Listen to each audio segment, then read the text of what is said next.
9 মুহররম কারবালার মাঠে তাবুতে ইমাম হুসাইন তিনি স্বপ্ন দেখছেন। আমার রসুল ডাক দিয়ে বলতেছেন, নাতি রে, ও ভাই হুসাইন, আয় আমার বুকে আয়, আগামীকাল তোর জীবনের শেষ দিন, সন্ধ্যাবেলায় তুই জান্নাতে আমার সাথে দেখা করবি।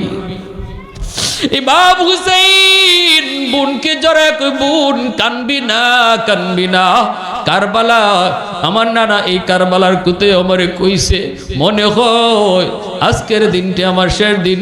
আমি গত রাইতে স্বপ্নে দেখছি আমার নানায় কইতেছে সন্ধ্যার সময় নানার সাথে আমার জান্নাতে দেখা হইব। জয়নব কান্না শুরু করে দিছে। আমার নবী মায়ার নবীর নাতি হুসাইন কয়, বোন রে তুই কানবি না, তুই যদি কান্দো তাহলে বাকিরা কি করব? এখনই যদি কান্না শুরু করো, আমার মৃত্যুর পর শহীদ হওয়ার পর তোমাদের অবস্থা কি হবে? মাতম কইরো না, কইরো না। এই অবস্থায় হুসাইন যুদ্ধের সাজে সজ্জিত হইয়া যেই মাত্র তাবু থেকে বের হইবেন, এমনি তিনি শুনতে পেলেন তাবুর ভিতরে ছোট একটা বাচ্চার কান্নার আওয়াজ। হুসাইন দৌড় দিয়া তাবুর ভিতরে ঢুইকা দেখেন তার দুধের শিশু আলী আসগর মার কুলে কাঁদতেছে। মায় কইতেছে, স্বামী গো, ও স্বামী দেখো, তোমার আলী আসগরের মুখটা সাদা হয়ে গেছে, জিহ্বাটা বের হয়ে আছে পানির তৃষ্ণা। দেখো না, আজকে 3 দিন আমি কিছুই দিতে পারি না, আমার বুকের দুধও শুকায় গেছে গো স্বামী। আমরা পানি না খাইয়া কোন রকম টিকে আছি, কিন্তু আমার দুধের বাচ্চা আলী আসগর কেমন করে আমি তারে বুঝ দিব? জিহ্বাটা তো বের হয়ে আসছে। ওগো স্বামী, একটু দেখো না, আমার দুধের বাচ্চা আলী আসগরের জন্য একটু পানির ব্যবস্থা হয়নি। হুসাইন সাথে সাথে দুধের বাচ্চা আলী আসগরের কুলে নিয়া তাবু থেকে বের হইয়া দুশমনের দিকে এইভাবে হাতটা দিয়ে জাগায় কয়, এ কুফার মানুষেরা, এই যে একটু তাকায় দেখো, আমার দুধের বাচ্চা আলী আসগর দুশ্মনী আমার সাথে, আমার বাচ্চার সাথে না, আমার দুধের বাচ্চার সাথে তোমাদের কোনো দুশ্মনী না রে। আমার দুধের বাচ্চাটা পানির তৃষ্ণায় জিহ্বাটা বের হয়ে আইছে। দেখো এই ফুরাতের পানি কত গরু খায়, ছাগলে খায়, শিয়ালে খায়, ফুরাতের পানি কত কুকুরে খায়, তোমরা দিবানি গো নবী পরিবারের একটা দুধের বাচ্চার জন্য 1 ফোঁটা পানি, এই পানিটা তোমাদের কাছে ভিক্ষা চাই। আমার দুধের বাচ্চা আলী আসগরকে বাঁচানোর জন্য একটু ভিক্ষা চাই, পানি ভিক্ষা চাই। এই বইলা ইমাম হুসাইন আলী আসগরকে মাথায় লইয়া তিনি সামনের দিকে যাইতেছেন। মনে করছেন মনে হয় দুশ্মনে একটু মায়া লাগছে, কিন্তু না গো না, বিন্দু পরিমাণ মায়া সেদিন সীমারের দলের ছিল না। এমন ভাবে একটা তীর মারলো, এই তীরটা ছিল বিষ লাগানো তীর। এই তীরটা আইসা হুসাইনের হাতের মধ্যে তার কলিজার টুকরা সন্তান আলী আসগর এই ছোট্ট দুধের বাচ্চার বুক দিয়া তীরটা ঢুকছে, ওই দিক দিয়া তীরটা বের হয়ে গেছে। বাবার হাতে ছেলের লাশ, ইমাম হুসাইনের হাতের মধ্যে দুধের বাচ্চাটা লাফাইতে লাফাইতে চলে গেল, দুনিয়া থেকে বিদায় নিল। পানি খাওয়া আর হুসাইনের বাচ্চার হলো না, আলী আসগরের দুধ পানি খাওয়ার হলো না। সাথে সাথে বাচ্চাটার লাশটা নিয়ে তাবুতে আবার ফিরে আসছে। মায় তো মনে করছে আমার আলী আসগর পানি খাইয়া মনে বাপে নিয়ে আইছে, কিন্তু দেখে আকাশে আইনে কয়, বিবি গো নেও, তোমার আলী আসগরে নেও, দুনিয়ার পানি না জান্নাতের পানি পান করে ফেলছে। জান্নাতের পানি পানি পান করে ফেলছে, আর তোমাকে পানির জন্য যা সাতাবে না, কষ্ট দিবে না, নেও বাচ্চা নেও। এই বইলে ইমাম হুসাইন রাদিয়াল্লাহু তাআলা আনহু তিনি এইবার অত্যন্ত ক্ষিপ্র হইয়া যুদ্ধ চালাইতে চালাইতে অনেকগুলি দুশমনরে খতম কইরা ঘোড়ার পিঠে সওয়ার হইয়া একদম ফুরাত নদীতে যায় ঘোড়া নিয়ে নামছেন। নামিয়া পানিটা এইভাবে হাতে নিছেন, পানিটা খাইবেন। যেই মাত্র ইমাম হুসাইন পানিটা কাছে নিছেন, তখন ইশায়া দেখেন এই পানির মধ্যে ছোট কলিজার টুকরা সন্তান আলী আসগরের ছবি ভাসিয়ে উঠছে। হুসাইন কান্দে আর কই, মালিক, আমার আলী আসগর যেই পানি পান করতে পারে নাই, আমার সাথীরা যেই পানি পান করতে পারি নাই, এই পানি আমার গলা দিয়া যাবে না। হুসাইন পানিটা পান করতে পারলেন না। ভাইরা বন্ধুরা পানিটা হাত থেকে ফালাই দিলেন।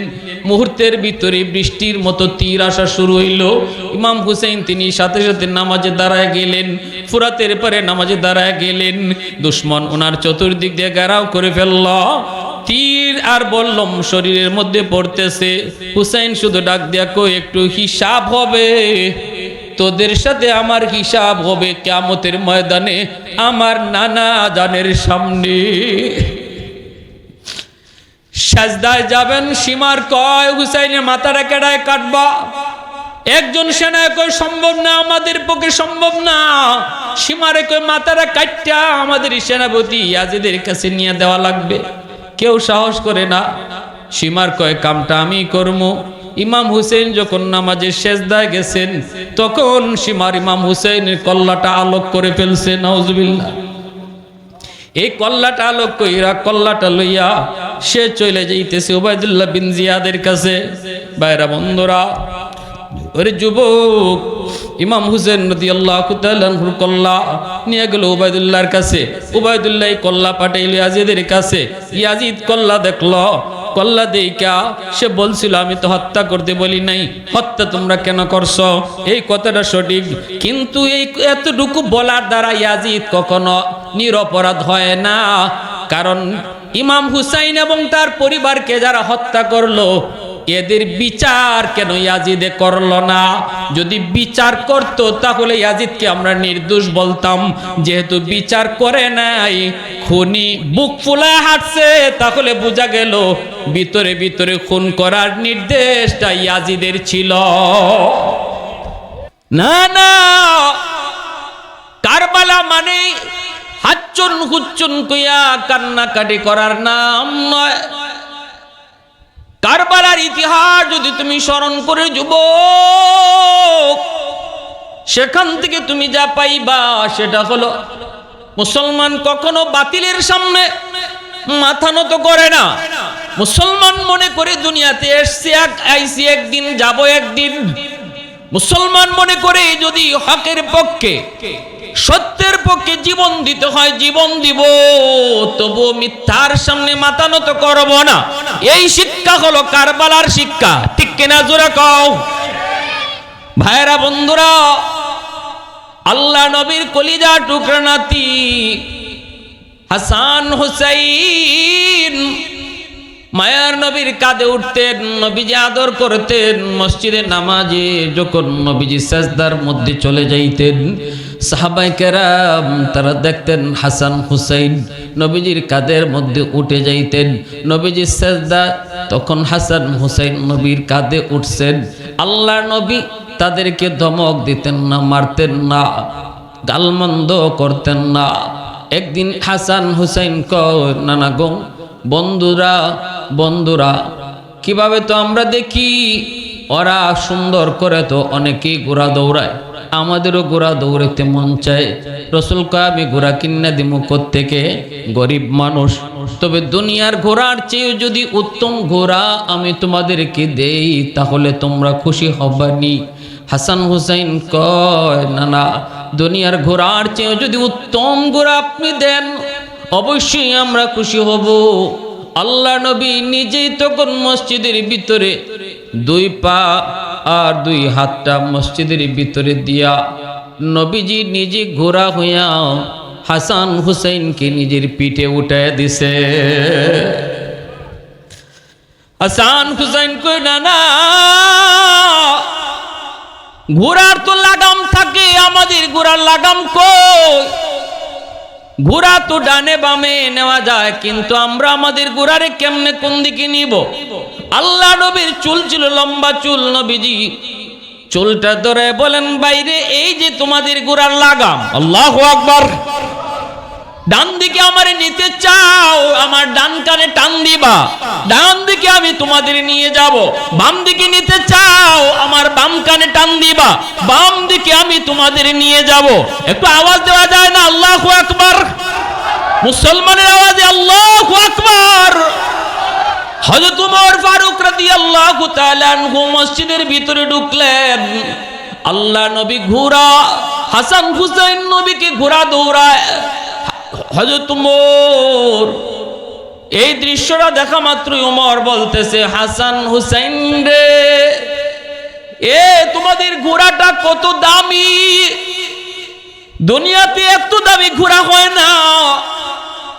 নবীজি তখন ওমরের দিকে তাকায় বলে, ওমর, ঘোড়াটা শুধু দামি দেখছো, কিন্তু ঘোড়ার পিঠে যারা সওয়ার, এই সওয়ারিটা কত দামি এটা তো বললায় না। আল্লাহ নবীর মহব্বত সাহাবায়ে কেরাম তারা দেখছেন, হাসান হুসাইনের প্রতি নবীজির কি পরিমাণ ভালোবাসা, কি পরিমাণ ভালোবাসা ছিল। হাসান হুসাইন যদি কখনো ঘরের মধ্যে খানা না পাইতেন, মার কাছে যদি তারা বিরক্ত করতেন, মাগো পেটে ক্ষুধা লাগছে আমাদের খানা দেন, মা তখন কইতো, বাবা ঘরে কিছুই নাই খানা দানা, মায়ের রান্না করতেছি দেখি কিছু ব্যবস্থা হয় কিনা। এই অবস্থায় হাসান হুসাইন তারা কইতো, মা, ও মা তুমি রান্না করো, পেটের যন্ত্রণা সইতে পারি না। তবে নানার কাছে যাই, নানার চেহারার দিকে যখন তাকাই তখন আমাদের পেটের ক্ষুধার কথা মনে থাকে না। মদিনার মসজিদের ভিতরে তারা ঢুকতো, নবীজির চেহারা দেখা মাত্র তাদের পেটের ক্ষুধা ভুলে যাইত। একদিন হুসেন ডাক দেয়া বলতেছে, নানা গো, ও নানা একটা প্রশ্ন করি, আপনি বলেন তো, আপনি দামি না আমি দামি, আপনি বড় নাকি আমি বড়? আল্লাহ নবী বলেন, নাতি এত সুন্দর প্রশ্ন তুমি করেছ, তুমি কও তুমি বড় না আমি বড়, তুমি কও আমি কইব না। হুসাইন তখন কয়, ছোট্ট হুসাইন কয়, নানা জান আমি যদি কই তাহলে আমি বড় আপনার থেকে, আপনি ছোট আমি বড়। নবীজি মুচকি হেসে বলতেছেন, নানা আমি ছোট তুমি বড় কোন যুক্তিতে তুমি কইছো একটু আমার কৌতো দেখি। হুসাইন তখন যুক্তি দিয়া বুঝাইতেছে, নানা গো, ও নানা আমি কয়েকটা প্রশ্ন করি আপনি জবাব দিয়েন। এক নম্বর প্রশ্ন হলো আপনার বাবার নাম কি? নবীজিকে আমার বাবার নাম হলো আব্দুল্লাহ। হুসাইন কইবা, নানা আপনার বাবা আব্দুল্লাহ, খালি আব্দুল্লাহ, আগে পরে কিছুই টাইটেল নাই। মানুষ কয়জনে চিনে আব্দুল্লাহ? কয়জন মানুষই চিনবে? কয়জন মানুষই জিগাইলে বলতে পারবে আপনার বাবার নাম কি? কিন্তু নানা গো, আপনি জানেননি আমার বাবার নাম কি? আল্লাহর নবী বলতেছেন, তোমার বাবার নাম কি তুমি কও। তখনই হুসেন কো, আমার বাবার নাম হলো আলী। খালি আলী না, নামের আগে হলো শেরে খুদা। আল্লাহু আকবার, জোরে কও। খালি আলী না গো নানা, নামের আগে হলো শেরে খুদা, আল্লাহর সিংহ। আল্লাহর নামের আগের টাইটেল হলো শেরে খুদা। আমার বাবা কে জানেননি? ও নানা, আমার বাবা হলেন জান্নাতে, দুনিয়াতে 10 জন সার্টিফিকেট পেয়েছেন যেই সাহাবী, তাদের মধ্যে একজন হলেন আমার আব্বা। সুবহানাল্লাহ। দুনিয়ার থেকে যিনি জান্নাতের সার্টিফিকেট পেয়েছেন, চিনে না এমন কে আছে? হায়দার আলী চিনে না এমন কে? বীরত্বের ইতিহাস যার পিছনে গাথা, মুসলমানদের ইতিহাস পড়লেই যে আলীর নাম, সেই আলী হলেন আমার আব্বা। আর আপনার আব্বার নাম হলো আব্দুল্লাহ। খালি আব্দুল্লাহ কেউ চেনে না, অতএব বাবার দিক থেকে আমি আপনার চেয়ে বড়। আল্লাহ নবী মুস্কি হাসেন। নবীজি মুস্কি হাসে বলেন, নাতি ভাইরে এত সুন্দর করে তুই বুঝাই দিলি, আর কি আছে একটু কও। তখনই হুসেন কয়, নানা জান একটু কন্ত দেখি আপনার আম্মার নাম কি? নবীজি বলেন, আমার মার নাম হলো আমেনা। এমনি হুসেন বলতেছেন, নানা গো আমেনা আপনার মায়ের নাম হয়তো কিছু মুসলমানে জানবে, যারা ইসলামের কিছু ইতিহাস পড়ছে তারা জানবে, সবাই কিন্তু আপনার মার নাম আমেনা এই কথাটা সবাই জানবেও না। তবে খালি আমেনা, ইসলামের ইতিহাসে তার এত নাম নাই। কিন্তু আমার মার কে, আমার মা কে, আমার মার নাম কি আপনি জানেননি? আল্লাহু আকবার, জোরে বল। ও নানা, আমার মার নাম আপনি জানেননি? আমার মা কে আপনি চিনেননি? নবীর আমার মাকে চিনেন। আমার মাকে আপনি চিনেননি, মায়ার নবী চিনেননি, আপনারা কি বলেন? আরো জোরে কোন, নবী চিনেননি হুসাইনের মাকে? কথা কন না কেন? নবীজির মেয়েই তো হুসাইনের মা। আল্লাহ নবীরে হুসাইন কইতেছে আমার মারে আপনি চিনেন? আল্লাহ নবী মুস্কি হেসে বলেন, হুসাইন একটু কও তো তোমার মাকে। চিনি না। কনা না গো, আমার মা খাতুনে জান্নাত ফাতেমা রাদিয়াল্লাহু তাআলা আনহা, জান্নাতের সকল মহিলাদের সরদারিনী যিনি হবেন, সকল মহিলাদের সরদার যিনি হবেন, তিনি হলেন আমার মা। জানেননি গো নানা, আমার মার আর একটা পরিচয় আছে। রাসূল কই কি পরিচয় একটু কও? আমার মা হলেন রাহমাতুল লিল আলামিন, সকল নবীদের নবী, শ্রেষ্ঠ নবী, আখিরি নবী মুহাম্মাদুর রাসূলুল্লাহর কলিজার টুকরা মেয়ে। আল্লাহু আকবার, সুবহানাল্লাহ। আরো আসতে কইবেন। আল্লাহ নবী মুস্কি হেসে বলেন, আর কি? হুসাইন কয় না না, মার দিকটা বিবেচনা করলো আমি আপনার চেয়ে বড়। এবার আল্লাহ নবী কয় আর কি একটু কও? হুসাইন এবার কয় না না, এবার আপনার আমি জিজ্ঞাসা একটু কম তো, আপনার নানার নাম কি? আপনার? রাসূল কয় আমার নানার নাম ওয়াহাব জুহরি। হুসাইন কয় ওয়াহাব জুহরির নাম আমিও শুনছি না। মুসলমানের সম্পর্ক থেকে আমি তো ভালো করে চিনি না, কয়জনে ওয়াহাব জুহরিকে চিনে? কিন্তু নানা গো আপনি জানেননি আমার নানাকে? আল্লাহ নবী তো কোন মুস্কি আসেন। নবী কয় নাতি একটু ক, একটু ক, একটু তোর মুখে আমি শুনতে চাই রে। এত সুন্দর করে তুমি বলতেছো, এত মায়া করে তুমি শোনাইতেছো, তোমার মুখের কথাগুলি আমার শুনতে বড় ভালো লাগতেছে।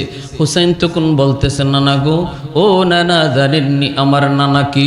আমার নানা হলেন রাহমাতুল লিল আলামিন, সরওয়ারে দু জাহান, কুল কায়নাত আল্লাহ যেই নবীর উসিলায় বানাইছে, সব নবীর নবী যিনি, जो नबियों का नबी हो, जो रसूलों का रसूल हो। যে নবী দুনিয়াতে শুধু নবী নন, যে নবীর নবুয়ত আখিরাতের জমিনেও চলবে। আল্লাহু আকবার, জোরে কও। হাশরের ময়দানে কোন নবীর নবুয়ত চলবে না, কিন্তু আমার নানার নবুয়ত হাশরের ময়দানেও চলবে। আল্লাহু আকবার, জোরে বলেন। আল্লাহ নবী অবাক নয়নে নবীজি হুসাইনের কথা শুনতেছেন। আল্লাহ নবী হুসাইনের কথাগুলা শুনতেছেন আর বলতেছেন নানা, সেই নানাকে মুহাম্মাদুর রাসূলুল্লাহ। এবার আপনি কোন নানার দিক দিয়ে আমি কত বড়? তাহলে কোন দিক দিয়েই তো আপনি বড় না, সব দিক দিয়ে আমি বড়। এজন্যই আমি কইছি আমি আপনার চেয়ে বড়। কৌনাইন মুখতার খুদা তুমকো বানায়া, कौनैन मुख्तार खुदा तुमको बनाया, उम्मत का निगाहबान खुदा तुमको बनाया, उम्मत का निगाहबान खुदा तुमको बनाया। मौला मेरा आका मेरा रहमत की नबी है, तजदार मदीना है तुम्हारे अरबी है, तजदार मदीना है तुम्हारे अरबी है। आवाज दिया बोलेन अल्लाहु আকবার। বাইরা বন্ধুরা জন্য বলতেছিলাম, এইবার আসুন আমরা কারবালায় ঢুকি। একটু বুঝলাম হুসাইনের প্রতি নবীজির মায়া, নবীজির দরদ। সেই ইমাম হুসাইন ইয়াজিদের খেলাফত, ইয়াজিদের হাতে বায়াত নিলেন না। আমির মুয়াবিয়া রাদিয়াল্লাহু তাআলা আনহু ইন্তেকালের পর 61 হিজরির ঘটনা। আমির মুয়াবিয়া রাদিয়াল্লাহু তাআলা আনহু তিনিও ছিলেন নবীর একজন সাহাবী, কাতেবে ওহী, ওহী লিখক যতজন ছিলেন একজন ছিলেন আমির মুয়াবিয়া। আমির মুয়াবিয়া রাদিয়াল্লাহু তাআলা আনহু নিয়া মুসলমান কোনো কথা বলতে পারে না, সমালোচনা করতে পারে না, কারণ তিনি আল্লাহ নবীর ডাইরেক্ট সাহাবী। আর সাহাবায়ে কেরামের সমালোচনা কোনো মুসলমান আহলে সুন্নাত ওয়াল জামাত আকীদা যার ভালো, কখনো সাহাবীদের সমালোচনা কইরা খাঁটি ঈমানদার হওয়া যায় না। আওয়াজ আসতে কেন জোরে কোন? সাহাবায়ে কেরাম তাদের সমালোচনা কইরা খাঁটি ইমানদার হওয়া যায় না। এজন্যই ভালো করে ইয়াদ রাখবেন, রাসূলকে আসহাবি কান নুজুম বিআইয়িহিম ইকতাদাইতুম ইহতাদাইতুম। আল্লাহ পাক রব্বুল আলামিন আমার এক একজন সাহাবীর আকাশের নক্ষত্র বানায় পাঠাইছে। অতএব আমির মুয়াবিয়া রাদিয়াল্লাহু তাআলা আনহুর ছেলে, এই ছেলের নাম হলো ইয়াজিদ। আমির মুয়াবিয়ার ছেলের নাম হলো ইয়াজিদ। ইয়াজিদের যত অপকর্ম, ইয়াজিদের এই অপকর্মর কারণে আমির মুয়াবিয়া রাদিয়াল্লাহু তাআলা আনহুকে গালি দেয়া যাবে না। ছেলের দোষের কারণে বাপরে দোষী বলা যাবে না। যদি কেউ দোষে তাহলে খাঁটি ইমানদার দাবি করতে পারবে না, আহলে সুন্নাতুল জামাতের আকীদা ভুক্ত হবে না। কারণ মুসলমান ভালো করে মনে রাখো, আমির মুয়াবিয়া রাদিয়াল্লাহু তাআলা আনহুর ইন্তেকালের পর, আমির মুয়াবিয়া রাদিয়াল্লাহু তাআলা আনহুর ইন্তেকালের পর ওনার ছেলে ইয়াজিদ ক্ষমতায় বসলো। কিন্তু ইয়াজিদ খলিফা হওয়ার পর মক্কা মদিনার মানুষ তারে খলিফা হিসাবে মেনে নিতে চায় না, কেউ তারে মেনে নেয় না। কারণ কি? কারণ হলো ইয়াজিদের চরিত্র বেশি ভালো ছিল না। ইয়াজিদের চেয়ে আমলের দিক দিয়া হযরতে হুসাইন রাদিয়াল্লাহু তাআলা আনহু সর্বগুণে তিনি গুণী ছিলেন। এজন্য মদিনার মানুষ, মক্কার মানুষ তারা সবাই বলতে লাগলো, এমনকি মুসলিম জাহানের অধিকাংশ মানুষ মনে করতে লাগলো আমির মুয়াবিয়া রাদিয়াল্লাহু তাআলা আনহুর ইন্তেকালের পর খলিফা হওয়ার উপযুক্ত হলেন নবীর কলিজার টুকরা নাতি ইমাম হুসাইন হলেন উপযুক্ত। সবাই মনে করলো যে হুসাইন যদি খলিফা হন তাহলে একজন উপযুক্ত মানুষ আমরা পাইলাম, তার হাতে বায়াত নিব। কিন্তু আমির মুয়াবিয়া রাদিয়াল্লাহু তাআলা ইন্তেকালের পর ইয়াজিদ ক্ষমতায় বসে গেল। বাবা মরার পরে ছেলে বসে গেল। বসে সে তার চারদিকের লোকবল, সৈন্যবল যারা ছিল সব ক্যাপচারে নিয়ে নিল। খুব চালাক ছিল ইয়াজিদ, খুব চালাক। অল্প সময়ের ভিতরে বাবা দুনিয়া থাকতেই বাবার যে সেনাবাহিনী আসছিল, ফৌজ আসছিল, সবার সাথে সখ্যতা সে তৈরি করেছিল। বিভিন্ন যুদ্ধে অংশগ্রহণ করেছে ইয়াজিদ, ও বিভিন্ন যুদ্ধে অংশগ্রহণ করে যুদ্ধে সে জয়লাভও করছে। অনেকটা যুদ্ধের কৌশল তার জানাও ছিল। সে মোটামুটি দেশ পরিচালনা করার সত্য কথা যেটা, এটা তো বলতেই হবে, ইতিহাস তো লুকানোর বিষয় না। আল বেদায়া ওয়ান নেহায়া কিতাবের ভিতরে লিখছেন, মোটামুটি যুদ্ধ পরিচালনা করা, দেশ চালানি, এগুলার জন্য জ্ঞান ইয়াজিদের কম আসিল না, যথেষ্ট জ্ঞান আসিল, খুব চালাক আসিল, খুব সাহসী আসিল। দোষ একটাই, আমল বালা না, আখলাক বালা না। আমলের দিক দিয়া ইমাম হুসাইন তার চেয়ে অনেক ভালো ছিলেন। কথাটা বুঝে আসছে ভাই?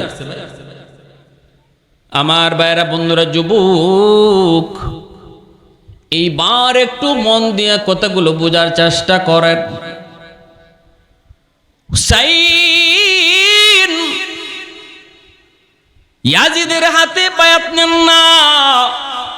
মদিনার মানুষ তারা সাফ সাফ জানায় দিল, হুজুর আমরা ইয়াজিদের হাতে বায়াত নিব না। মক্কার মানুষেরও জানায় দিল, হুজুর আমরা ইয়াজিদের হাতে বায়াত নিব না গো, আমরা আপনার হাতে বায়াত নিমু, আপনার হাতেই আমরা বায়াত নিমু। মদিনার গভর্নরের কাছে ইয়াজিদ ইসলামী সাম্রাজ্য যখন দিন দিন বড় হতে লাগলো, সুবিধার জন্য রাজধানী পরিবর্তন করে ইরাকের কুফায় নিয়ে গেলেন। আলী রাদিয়াল্লাহু তাআলা আনহু ক্ষমতা যখন আমিরে মুয়াবিয়া রাদিয়াল্লাহু তাআলা আনহুর হাতে হস্তান্তর করেন, তখন আমিরে মুয়াবিয়া তিনিও আবার ইরাকের কুফা থেকে রাজধানী সরাইয়া সিরিয়ার দামেস্কে নিয়ে আসলেন। বর্তমানে সিরিয়ার মধ্যে যে যুদ্ধ চলছে রে যুবক, ওই সিরিয়ার ইতিহাস রক্ত মাখা ইতিহাস। সিরিয়ার জমিন, সিরিয়ার দামেস্কের রাজধানী আমির মুয়াবিয়া রাদিয়াল্লাহু তাআলা আনহু রাজধানী বানাইলেন সিরিয়ার দামেস্কে। ইনার ইন্তেকালের পর ইয়াজিদ যখন ক্ষমতায় বসলো, তখন ইয়াজিদও রাজধানী, বাপের রাজধানী সেই দামেস্কের মধ্যে রাজধানীতে বসলো। কিন্তু মক্কা মদিনা এরকম বিভিন্ন দেশ ছিল, এই দেশগুলার মধ্যে তাদের গভর্নর নিযুক্ত ছিল। বিভিন্ন দেশ, বিভিন্ন জায়গায় গভর্নর ছিল। সরায় সেটা গভর্নর, মদিনার গভর্নর, মক্কায় গভর্নর।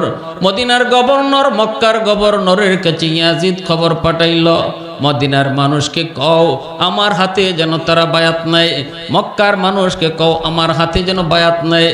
কিন্তু মদিনার মানুষ কয় না, আমরা ইয়াজিদের হাতে বায়াত নিব না। নবীজির কলিজার টুকরা নাতি হুসাইন থাকতে আমরা ইয়াজিদের হাতে বায়াত নিব না। ইয়াজিদ তখন মদিনার গভর্নরকে বলতেছে, তুমি সবার আগে হুসাইনের বায়াত নেও। হুসাইন যদি আমার কাছে বায়াত নেয় তাহলে তার অনুসারী আর কেউ থাকবে না। যদি হুসাইন আমার হাতে বায়াত নিতে অস্বীকার করে তুমি বইল আমি সৈন্য বাহিনী পাঠাইয়া তার সঙ্গে যুদ্ধ করব। মদিনার গভর্নর ইমাম হুসেন রাদিয়াল্লাহু তাআলা আনহুকে তার দরবারে ডাকা আনলো। আইনা বলতেছে, হুজুর দামেস্ক থেকে অর্ডার এসেছে, খলিফার অর্ডার, আপনার বায়াত নিতাম। আপনি আমার কাছে বায়াত নেন, ইয়াজিদের পক্ষ থেকে আপনি বায়াত নেন। আমির মুয়াবিয়া রাদিয়াল্লাহু তাআলা আনহুর ছেলে ইয়াজিদের পক্ষ থেকে আপনি আমার হাতে বায়াত নিবেন। যদি না নেন তাহলে যুদ্ধের জন্য তৈরি হন। খলিফা আপনার সাথে যুদ্ধের ঘোষণা করেছে। হুসাইন রাদিয়াল্লাহু তাআলা আনহুকে অসম্ভব, আমি বায়াত নিব না। আমি কিছুদিন দেখব ইয়াজিদ কেমনে দেশ চালায়। যদি দেখি সে ভালো চালাইতেছে, ইনসাফ ভিত্তিক সমাজ প্রতিষ্ঠা করেছে, তাহলে আমি তার হাতে বায়াত নিব। এর আগে আমি নিব না, আমি কিছুদিন দেখবো। কারণ অধিকাংশ মুসলমান তারে খলিফা চায় না। ঠিক কিনা জোরে বলেন? জনগণের মতের বাইরে গিয়া ক্ষমতা দেখাইয়া বইলে এটা বেশি দিন টিকেও না। হুসাইন রাদিয়াল্লাহু তাআলা আনহু কয় আমাকে একটু সময় দেওয়া লাগবে। মদিনার গভর্নর, একটু মন দিয়ে ইতিহাসটা আপনার শুনবেন। আমি নির্ভরযোগ্য কিতাব থেকে বলতেছি ইতিহাসটা, যে ইতিহাসটা লেখছেন আল বেদায়া ওয়ান নিহায়া কিতাবের ভিতরে এই তরজে। হুসেন রাদিয়াল্লাহু তাআলা আনহু কয় আমাকে কিছুদিন সময় দাও। কিন্তু মদিনার গভর্নর কয় ইমাম আপনাকে সময় দেওয়া সম্ভব নয়, সময় আমার হাতে নাই গো, আপনি তাড়াতাড়ি করে বায়াত নেন। যদি না নেন তাহলে আমি আপনার একটা অনুরোধ করি, আপনি মদিনা ছেড়ে মক্কায় চলে যান। কারণ আমার প্রতি নির্দেশ রয়েছে আপনাকে যেন আমি বন্দি করি। যদি আপনি বায়াত না নেন তাহলে আমি যেন আপনাকে বন্দি করি। আমি আপনাকে বন্দি করা সম্ভব না, মদিনায় আপনারে বন্দি করে আমি রাখতেও পারবো না। জেলখানা ভেঙ্গে মদিনার মানুষ আপনাকে ছাড়ায় নিয়ে যাবে। যেই মদিনায় আপনার নানা শুয়েছেন, রহমতের নবী সরওয়ারে দুজাহান, ওই নবী ওই মদিনায় আপনারে যদি আমি জেলখানায় বন্দি করে রাখি, জেল ভেঙ্গে মদিনার মানুষ আপনারে নিয়ে যাবে। ঠিক কিনা জোরে কও? অতএব না, আমি আপনার একটা প্রস্তাব দিই, আপনি মক্কায় চলে যান। এই কথা বলতে ইমাম হুসাইন রাদিয়াল্লাহু তাআলা আনহু তিনি মক্কায় চলে গেলেন, পরিবার সহ তিনি মদিনা থেকে মক্কায় চলে গেলেন। মক্কায় তখন বেশ কয়েকজন জলিলুল কদর সাহাবী তারা সেখানে থাকতেন। ভাইরা বন্ধুরা, আব্দুল্লাহ ইবনে আব্বাস রাদিয়াল্লাহু তাআলা আনহু, আব্দুল্লাহ ইবনে ওমর রাদিয়াল্লাহু তাআলা আনহু, তারা মক্কায় তখন থাকতেন। সবাই ইমাম হুসাইনকে তারা সংবর্ধনা জানায়, সুস্বাগতম জানায় মক্কায় তারা নিয়ে যায়। মক্কায় কিছুদিন থাকার পর হযরত ইমাম হুসাইন রাদিয়াল্লাহু তাআলা আনহু তিনি কুফা থেকে অনেক চিঠি পাইলেন। কি পরিমাণ চিঠি? প্রায় 350 চিঠি। এখনের যুগ তো হলো মোবাইলের যুগ, আর এর আগের যুগ ছিল চিঠির যুগ। 350 চিঠি আইছে কুফা থেকে। কোত্থেকে আইছে? জোরে বলেন না, কোত্থেকে আইছে? কুফা। কোথায়? ইরাকের কুফা। যেই কুফা নগরীতে হযরত ইমাম হুসাইনের আব্বা হযরত আলী রাদিয়াল্লাহু তাআলা আনহুর রাজত্ব ছিল। আলী রাদিয়াল্লাহু তাআলা আনহু খেলাফত চালাইছেন। রাজধানী মদিনায় ছিল না কুফায় ছিল? ভালো করে কথাগুলো ইয়াদ রাখতে হবে, এগুলা কিন্তু সাধারণ জ্ঞান। আলী রাদিয়াল্লাহু তাআলা আনহু রাজধানী বানাইছেন মক্কা মদিনায় না ইরাকের কুফায়? ইরাকের কুফায়। ইরাক পর্যন্ত হযরত ওসমান গনি, আবু বকর, ওমর, ওসমান এই তিনজনের খেলাফতকালীন সময়ে ইসলামী হুকুমতের রাজধানী ছিল মদিনায়। ইসলামী হুকুমের রাজধানী। কুফার মানুষরা আলীর প্রতি দুর্বল হবেই তো, কারণ আলী তো কুফার মানুষকে নিয়ে তিনি রাজত্ব পরিচালনা করেছেন। এজন্য কুফার মানুষরা তারা চিঠি পাঠাইল, মক্কায় চিঠি পাঠাইল হযরত ইমাম হুসাইন রাদিয়াল্লাহু তাআলা আনহুর কাছে। চিঠির ভাষা ছিল একটাই, ইমাম আমরা আপনার হাতে বায়াত নিব, আপনি কুফায় চলে আসেন, আমরা ইয়াজিদের হাতে বায়াত নিব না, আমরা আপনার হাতে বায়াত নিব, আপনি ইয়াজিদের চেয়ে অনেক বেশি উপযুক্ত। এইভাবে চিঠি আসলো। হযরত ইমাম হোসেন রাদিয়াল্লাহু তাআলা আনহু জলিলুল কদর সাহাবায়ে কেরামের সাথে পরামর্শ করলেন, কিন্তু সাহাবায়ে কেরাম তারা নিষেধ করলেন। কেউ এই কথা কর নাই, ঠিক আছে আপনি কুফায় যান। সবাই কইছেন আপনি যায়েন না, কুফার মানুষকে বিশ্বাস করা যায় না, কারণ এরা আপনার বাবা আলীর সাথেও গাদ্দারি করছে। কুফার মানুষ আপনার বাবা আলীর সাথেও গাদ্দারি করছে, অতএব আপনি কুফার মানুষের চিঠির উপরে ভরসা কইরা আপনি কুফা যায়েন না। ইমাম হুসাইন কয় ওদের মনের হালত তো আমিও জানি না, আপনারাও জানেন না। এরা কি সত্যিকার অর্থে তারা আমাকে দ্বীনের দাওয়াত দিতেছে? যদি সত্যিকার অর্থে ওরা দাওয়াত দিয়ে থাকে, কিয়ামতের মাঠে যদি আল্লাহ আমারে জিগায় হুসাইন রে, কিছু মানুষ তোমার কাছে দাওয়াত দিছিল, তিনের দাওয়াত, এরা পাপিষ্টের রাজত্ব তারা চায় নেই, তারা তো চাইছিল তোমার মতো একজন নেককার। ও হুসাইন, তাদের দাওয়াত তুমি কেন রাখলে না? এই কথা যদি আল্লাহ আমারে ডাকে, আল্লাহ আমার জিগায় কি জবাব দিব? আমার একটু যায় দেখা দরকার, কুফার মানুষ তারা আমারে কেন ডাকলো? এই বইলেই ইমাম হুসাইন রাদিয়াল্লাহু তাআলা আনহু সিদ্ধান্ত নিলেন তিনি কুফায় চলে যাবেন। তিনি কুফায় চলে যাবেন। সৈন্য সামন্ত তিনি বেশি নিলেন না, পরিবারের লোকজন আর নিজের খাস কিছু মানুষজন লইয়া ৭২ জন মানুষ, কোন রাওয়ায়াতে এসেছে ৮২ জন, ৭২ জন ছিল ওনার সাথে যুদ্ধ করার মতো লোক, আর ১০ জন ছিল নারী আর শিশু। নারী আর শিশু নিয়ে ইমাম হুসাইন তিনি ছুটছেন কুফার দিকে। কুফায় যাবেন। এর আগে তিনি তার আপন চাচাতো ভাই মুসলিম ইবনে আকিল তিনাকে বলতেছে, এ ভাই তুই একটু কুফায় যা একটু দেখে আয়, কুফার মানুষেরা তারা যে আমার কাছে এতগুলো চিঠি লিখলো, কুফার হালতটা কি, সত্যিকার অর্থে কি তারা সঠিক জিনিসটা চায় নাকি কোনো গাদ্দারি, কোনো বাটপাড়ি, এটা বোঝার জন্য চাচাতো ভাই মুসলিম ইবনে আকিল রাদিয়াল্লাহু তাআলা আনহু তারে পাঠিয়ে দিলেন। তিনি গেলেন কুফায়। যায় তিনি যাওয়া মাত্রই দেখলেন কুফার হালত বড় ভালো। কুফার মানুষেরা ওনাকে সুস্বাগতম জানাইলো। ইমাম হুসাইনের পক্ষ থেকে চাচাতো ভাই এসেছেন, আর হযরত ইমাম হুসাইন বলেছে, রে মুসলিম, কুফার মানুষ যদি আমার হাতে বায়াত নিতে চায়, তুমি আমার হইয়া বায়াত নেওয়া শুরু কইরা দিও। আমার হইয়া এক রাইতে ১৩০০ মানুষ ওনার হাতে বায়াত নিল। হাজারো মানুষজন রাতে ওনার হাতে বায়াত নিতেছে। পরিবেশ বড় ভালো, বড় শান্ত।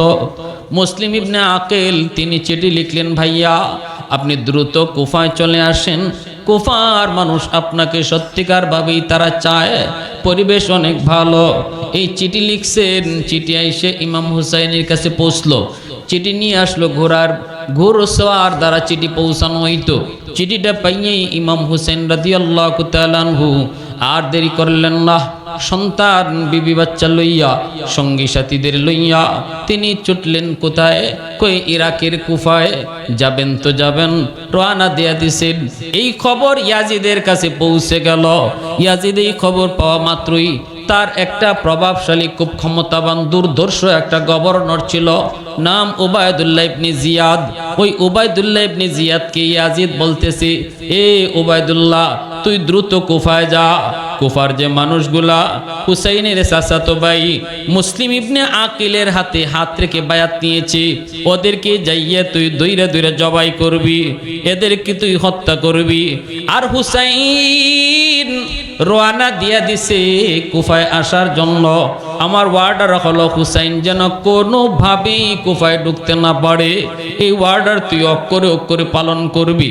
উবাইদুল্লাহ ইবনে জিয়াদ ইয়াজিদের কাছ থেকে এই আদেশ পাইয়া ৬০০০ দুর্ধর্ষ বাহিনী লইয়া কুফায় ঢুকে পড়লো। যারাই বায়াত নিছে ইমাম হুসাইনের কাছে, মুসলিম ইবনে আকিলের হাত ধইরা তাদেরকে ধইরা ধইরা জবাই করা শুরু করলো।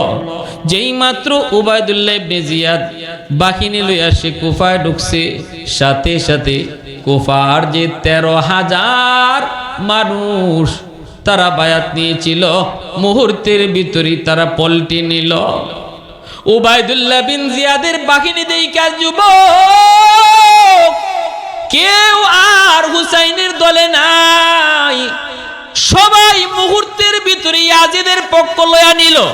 নাউজুবিল্লাহ। যখন যারা কিছুক্ষণ আগেও কইছিল জীবন যাবে আপনার সাথে থাকবো, আমাদের মা জান মাল লইয়া সব সময় আপনার সাথে থাকবো, ও ইমাম হুসাইন জান যাবে তবু আপনার সাথে, মাল লাগে মাল দিব, জান লাগে জান দিব, সন্তান লাগে সন্তান দিব, যা চান তা দিব, রাতে নাই দিন নাই, যখন ডাকবেন তখন পাবেন। এই মানুষগুলা উবাইদুল্লাহ বিন জিয়াদের বাহিনী দেখা মাত্রই কোনো প্রতিবাদ ছাড়া, ঝগড়া ছাড়া, বাধা দেওয়া ছাড়া মুহূর্তের ভিতরেই তারা হুসাইনের পক্ষ থেকে বদলায়া ইয়াজিদের পক্ষ নিয়ে নিল। নাউজুবিল্লাহ। মুহূর্তের ভিতরে তারা পক্ষ পরিবর্তন করে ফেলল। এইদিকে দেখা যায় উবাইদুল্লাহ ইবনে জিয়াদ হুকুম জারি করে দিল, মুসলিম ইবনে আকিলকে তোমরা কোথায় পাও, যেখানে পাও ওখান থেকে তারা ধরে নিয়ে আসো, বন্দি করো, বন্দি করো, বন্দি করো। তালাশ শুরু হয়ে গেল, মুসলিম ইবনে আকিল কোথায় আছে খুঁজতে খুঁজতে তারা পেয়ে গেল। মুসলিম ইবনে আকিল অনেক ভালো একজন মানুষ, বড় চরিত্রবান, বড় আখলাকওয়ালা, আল্লাহওয়ালা। তিনি তার ছোট্ট দুইটা মাসুম বাচ্চা নিয়ে তিনি কুফায় এসেছিলেন।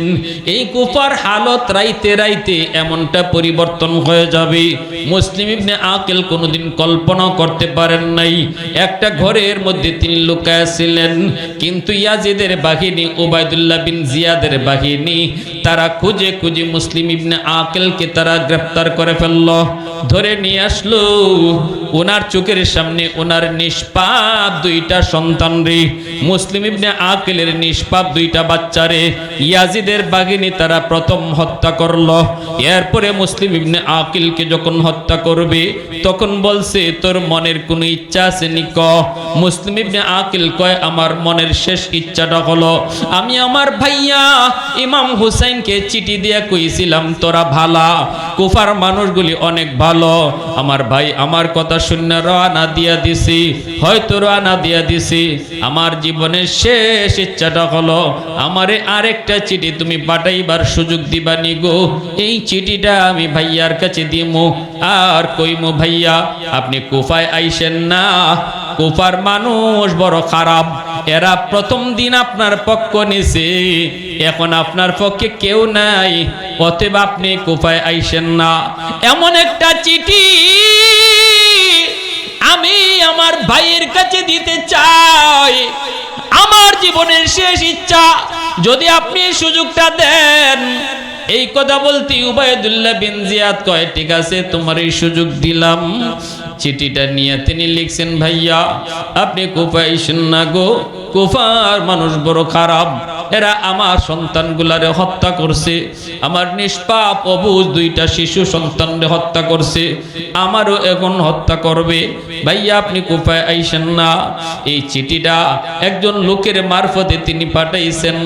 ভাইরা বন্ধুরা, এইদিকে হযরত ইমাম হুসেন রাদিয়াল্লাহু তাআলা আনহু তিনি তো রওনা দিয়া দিছেন, ৭২ জন মানুষ ওনার সাথে যুদ্ধ করার মতো উপযুক্ত, আর ১০ জন হলো নারী আর শিশু, ওনার অবুঝ শিশু ও দুধের বাচ্চাটা আলী আসগর, সেও মার সাথে এসেছে, দুধের বাচ্চা নিয়ে রওনা দিছে। আমি আপনাদেরকে একটা কথা প্রশ্ন করি, জবাব দিবেন, বুঝে শুনে জবাব দেন। কেউ যদি যুদ্ধ করার নিয়তে কোথাও যায় তাহলে কি শিশু বাচ্চা আর মহিলা সাথে নেয়নি? আওয়াজ দিয়ে বলেন। মারামারি করতে মহিলা সাথে লয়ে যায়? মারামারি করতে কেউ বাচ্চা, দুধের বাচ্চা লয়ে যায়? তাহলে বোঝা গেল ইমাম হুসাইন মারামারি আর যুদ্ধ করার নিয়তে বের হন। যদি যুদ্ধ করার নিয়তে ইমাম হুসাইন বের হতেন তাহলে দুধের বাচ্চা সাথে নিতেন না, মহিলা সাথে নিতেন। ইমাম হুসাইন রওনা দিয়া দিলেন। রাস্তায় কাছে চিঠি নিয়ে ওনাকে দিয়া দিল। কয় হুজুর কই যাইতে চান? কয় কুফায়। কয় না, কুফায় যায়েন না, কারণ এই যে নেন আপনার চাচাতো ভাই মুসলিম ইবনে আকিলের চিঠি। চিঠিটা পইরা হযরত ইমাম হুসাইনের চোখ দিয়ে পানি পড়তেছে। ইমাম হুসাইন কান্দে, রে আমার চাচাতো ভাই মুসলিম ইবনে আকিল কত আল্লাহওয়ালা, কত ঠান্ডা মানুষ, আমার কথা রক্ষার জন্য এসেছিল কুফায়। বেঈমানরা তার দুধের দুইটা অবুঝ শিশু, নিষ্পাপ দুইটা শিশুর হত্যা করলো কোন অপরাধে? আমার চাচাতো ভাই মুসলিম ইবনে আকিল, তার তো কোনো দোষ নাই। দোষ থাকলে আমি হুসাইনের, আমি তারে পাঠাইছি। দোষটা থাকলে আমার, তার তো কোনো দোষ নাই। ঠিক কিনা জোরা কও? প্রতিনিধি যে যায় তার কোনো দোষ নাই। জজ সাহেব যদি আপনার ঘরে পিয়ন পাঠায়, আর পিয়নে যদি আপনার দরজার সামনে নোটিশটা নিয়ে যায়, আগামীকাল 10টায় জজ সাহেবের সাথে আপনি সাক্ষাৎ করবেন, এই নোটিশটা টানায় গেল পিয়নে, এখন দোষ কি পিয়নের? আপনি যদি কনে তোর এত বড় সাহস, তুই আমারে জজের সামনে যাইতে কোস 10টায়, আমারে চিনোস আমি কে, এ দরজা লাগাও, ওরে বান্ধ, তাহলে আপনি মানুষ না অমানুষ? অমানুষ। কারণ এই যে লোকটা আপনার ঘরে নোটিশটা নিয়ে গেছে, এই নোটিশটা তার না, তার পাওয়ার এসে লাগাই নেই, সে মাত্র একটা বাহক হিসাবে কাজ করছে। মূলত পাঠাইছে যে বাহাদুরি থাকলে তুমি তার সাথে লড়ো। ঠিক কিনা যেরকম বাহাদুরি থাকলে তার সাথে লড়ো। আমরা উলামায়ে কেরাম, সরকার বলেন আর বিরোধী দল বলেন, যত যা কিছু বলি, কোরআন থেকে হাদিস থেকে, আল্লাহর কথা কোরআন, নবীর কথা হাদিস, আমরা শুধু শোনায়া যাই। এই কথা আমরা কোন মৌলবীর কথা না, কোরআনের কথা মৌলবীর না, হাদিসের কথা মৌলবীর না, কোরআনের কথা আল্লাহর, হাদিসের কথা নবীর, আমরা মাত্র শুনায়া যাই। আমাদের কোনো দোষ নাই। আপনার যদি আক্রোশ থাকে, মানতে যদি আপনার কষ্ট হয়, আপনার যদি শরীর রক্ত গরম হয়, তাহলে আল্লাহর সাথে বুঝেন। যদি কোরআনের আয়াত শুনে আপনার শরীর রক্ত গরম হয়, আপনি হাদিস শুনে যদি আপনার রক্ত গরম হয়, নবীর সাথে বুঝেন, আমার সাথে কোনো দোষ না। ঠিক কিনা জোরে বলেন? মসজিদে ইমাম সাহেবের কোনো দোষ নাই, খতিব সাহেবের দোষ নাই। খতিব সাহেব মিম্বরে বৈশা সুদের বিরুদ্ধে বলছে, সুদের বিরুদ্ধে কথা কইছেন আল্লাহ, আপনার গায়ে লাগলে আল্লাহরে জিগান কেন আল্লাহ এই কথা কইলো। খতিব সাহেবের দোষ নাই। খতিব সাহেব একটা ফিয়ন, সে শুধু একটা ভয়েস, সে শুধু একটা মউত প্রকাশ করছে আল্লাহর কথাটা। ভালো লাগলেও লাগলো, না লাগলেও লাগলো, কথাটা মৌলবীর না, কথাটা ইমামের না, কথাটা কার? আল্লাহ। তো ওই অবস্থায় ইমাম হুসাইন রাদিয়াল্লাহু তাআলা আনহু তিনি এই কথাটাই বললেন, আমার ভাই মুসলিম ইবনে আকিল, তার তো কোনো দোষ নাই, পাঠাইছি আমি, অপরাধ থাকলে আমার, সে মুসলিমকে কেন হত্যা করলো? কথা বলবেন না, সময় খুব কম, অল্প সময়ের মধ্যে শেষ দিব। একটু নীরব। না, আমি ফেরত যাব না। কেন, কি জন্য হত্যা করলো, এটা কারণ আমি জিগাইতেই হবে। ইমাম হুসাইন তিনি আরো ক্ষিপ্র হলেন, না, আমাকে জানতেই হবে নিষ্পাপ অবুঝ দুইটা শিশুর কি অপরাধ ছিল, আমার চাচাতো ভাই মুসলিম ইবনে আকিলের কি অপরাধ ছিল, এটা আমার জিজ্ঞেস করাই লাগবে ইয়াজিদকে। তিনি ছুটলেন তো ছুটলেন, এইদিকে উবাইদুল্লাহ ইবনে জিয়াদ ওর কাছে ইয়াজিদ ঘোষণা দিয়ে দিল, কোনোভাবেই তুমি ইমাম হুসাইনকে কুফায় ঢুকতে দিবা না। ইয়াজিদ ঘোষণা দেওয়া মাত্রই উবাইদুল্লাহ ইবনে জিয়াদ ৬০০০ বাহিনী লইয়া সে রওনা দিয়া দিল, কুফা থেকে বের হলো। মক্কার রাস্তায় ইমাম হুসেনকে যেখানে পাবে, যেই রাস্তায় পাবে, যেই জায়গায় পাবে, এখানেই সে আটকায় দিবে, সামনের দিকে বাড়তে দিবে না, কুফার দিকে যেতে দিবে না। হযরত ইমাম হুসাইন রাদিয়াল্লাহু তাআলা আনহু তিনি আসতেছেন কুফার দিকে, আর ইয়াজিদের বাহিনী যাইতেছে মক্কার দিকে। ঠিক না নি? এ যুবক, ইরাকের সেই ফুরাত নদীর পারে কারবালা, ওই ফুরাত নদীর পারে এই সেই ইয়াজিদের বাহিনী তারা ওই জায়গাটা আগেই দখল করে নিয়ে নিল, পানিটা ওদের করায়তে নিল, এদের দখলে নিল। আর মনে মনে ভাবলো হুসাইন যদি বাহিনী লইয়া এই জায়গায় আয়, আমরা হুসেনকে এই জায়গায় আটকাবো, পানিটা আমাদের দখলে রাখবো, এখানে কয়দিন থাকে আমরা দেখব। পানির তৃষ্ণা লাগবে কিন্তু ফুরাতের পানি দিব না, আমরা এই জায়গায় আটকায় দেব। এখানেই তারা আটকে থাকলো ৬০০০ বাহিনী লইয়া। আর ইমাম হুসাইন আসতেছেন মাত্র বিরাট কয়জন, ৭২ আর ১০ জন বাচ্চা, কয়জন হইল হিসাবে ৭২ জন। এই ৭২ জন যোদ্ধা লইয়া ইমাম হুসাইন ওই কারবালার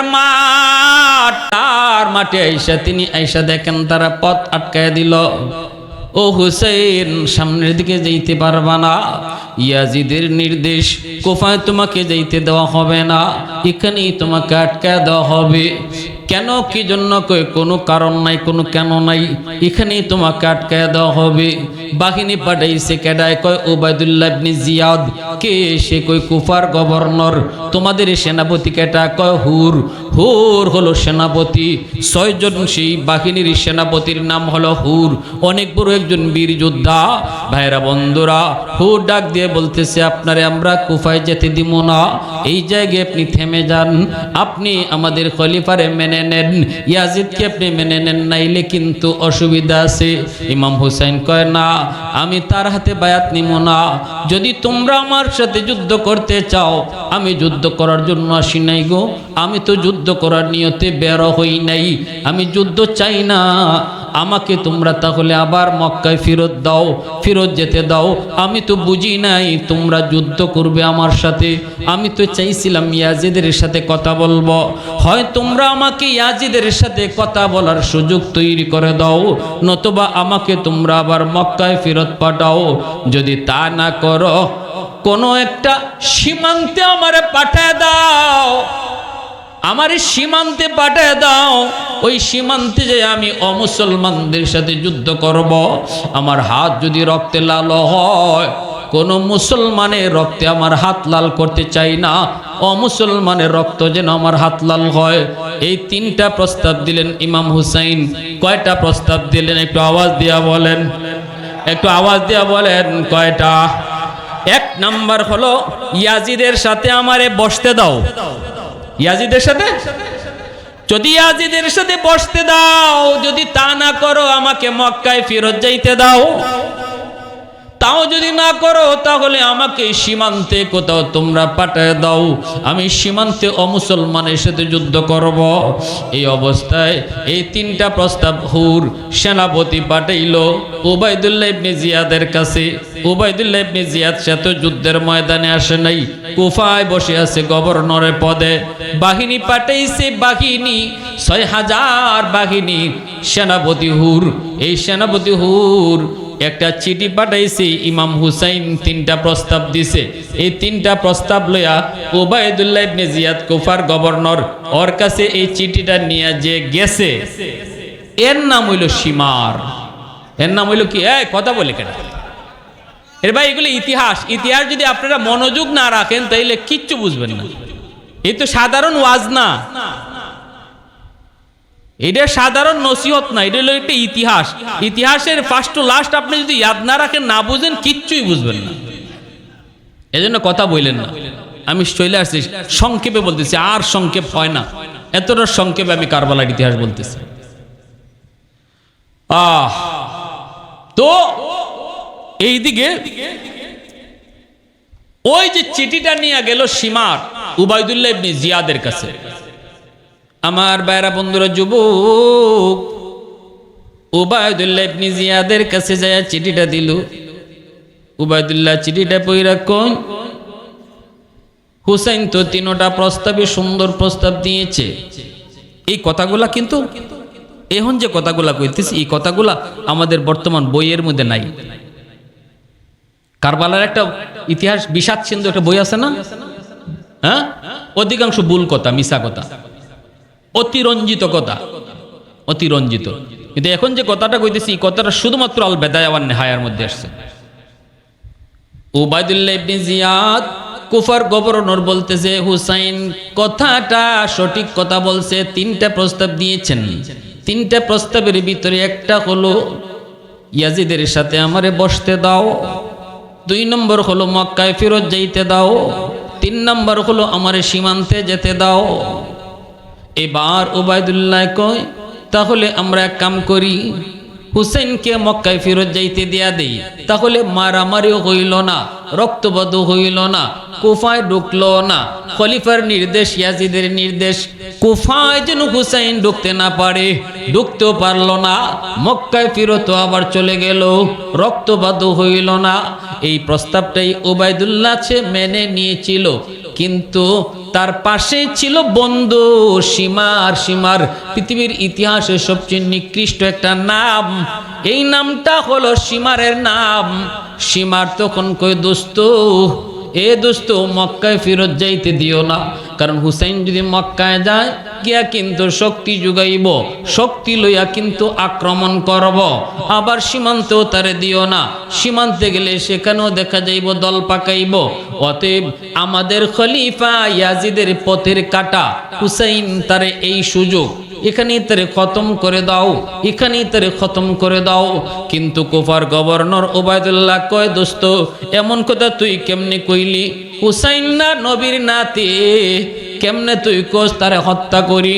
না না, হত্যা করা ঠিক হবে না, তারা মক্কায় ফেরত পাঠায় দেই।